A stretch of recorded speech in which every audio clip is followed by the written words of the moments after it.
PTI ने parliament का मुश्तरका इजलास बुलाने का मुतालबा कर दिया। सलमान अकरम राजा ने कहा कि इस बात किसी भी ऑपरेशन के हक में नहीं है। साहबजादा हामिद रजा बोले कि पीटीआई को एतमाद मिले बगैर अवामी सपोर्ट नहीं मिलेगी। अल्लामा राजा नासिर अब्बास ने कहा पाकिस्तान के अवाम इस हुकूमत पर एतमाद नहीं करते, अदलिया में रिफॉर्म्स करके इसको भी कमजोर कर दिया गया है।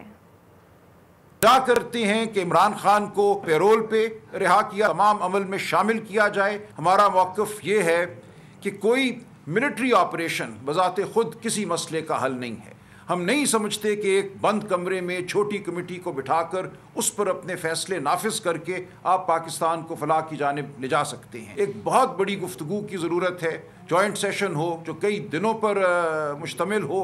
तो अब वक्त है गुफ्तगू का, सिर्फ गोले बारूद का वक्त नहीं है।